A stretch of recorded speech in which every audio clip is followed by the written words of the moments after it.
Alibaba theme park. চলে আসলাম Alibaba theme পার্কে। চলেন আপনাদেরকে আজকে আলিবাবা থিম পার্কটি ঘুরিয়ে দেখাই। আলিবাবা থিম পার্কটি গাইবান্ধা জেলার সুন্দরগঞ্জ উপজেলার তারাপুর ইউনিয়নে অবস্থিত, যা একদম গ্রামীণ পরিবেশে অবস্থিত। তার পাশাপাশি এটি তিস্তা নদীর কোল ঘেঁষে অবস্থিত এই পার্কটি। হ্যালো বন্ধুরা, আসসালামু আলাইকুম। আমি মিস্টার নার্ভাস চলে আসলাম আপনাদের মাঝে আরও একটি সুন্দর ভিডিও নিয়ে। ভিডিওটি না টেনে শেষ পর্যন্ত দেখবেন, আশা করি ভালো লাগবে। পার্কে প্রবেশ করার পর প্রথমেই চোখে পড়বে এই ঝর্ণা। এই ঝর্ণার লেখা আছে আল্লাহর ৯৯টি নাম। এই ভাস্কর্যের মাঝেই রয়েছে আল্লাহর ৯৯টি নাম। আর পশ্চিম দিকে রয়েছে বিভিন্ন কটেজ। এখানে এসে আপনারা রাত্রি যাপন করতে পারবেন, তার পাশাপাশি রেস্টও নিতে পারবেন। তার জন্য এখানে অনেকগুলো রুমের ব্যবস্থা রয়েছে। তার পাশাপাশি রয়েছে এখানে একটি রেস্টুরেন্ট, যার নাম ধাবা ইন আলিবাবা। আপনারা চাইলে সেখান থেকে দুপুরের খাবার এবং নাস্তা অন্যান্য কিছু খেয়ে নিতে পারেন। তার পাশেই রয়েছে আল্লাহ লেখা এই ভাস্কর্যটি, যা দেখতে খুবই সুন্দর।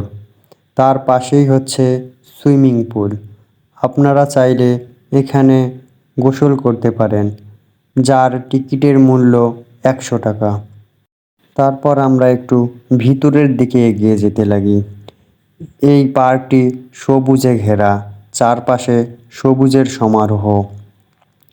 তাছাড়াও এখানে রয়েছে বাচ্চাদের জন্য বিভিন্ন ধরনের রাইড। চাইলে আপনারা আপনাদের বাচ্চাদের নিয়ে আসতে পারেন এই পার্কে। তারা এখানে অনেকগুলো ফ্রি রাইড রয়েছে, যাতে তারা বিনামূল্যেই উঠতে পারে।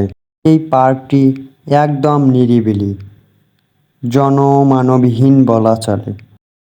পার্কটি গ্রামে অবস্থিত হওয়ার কারণে এখানে মানুষের আনাগোনা খুবই কম।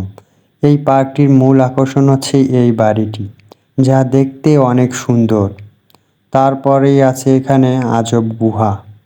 গুহার ভেতরটা নাকি অনেক সুন্দর, কিন্তু আমি সেখানে যাওয়ার পর সেটি বন্ধ পেয়েছি, যার কারণে সেটা আপনাদের মাঝে তুলে ধরতে পারলাম না এর ভিতরে কি আছে নেই।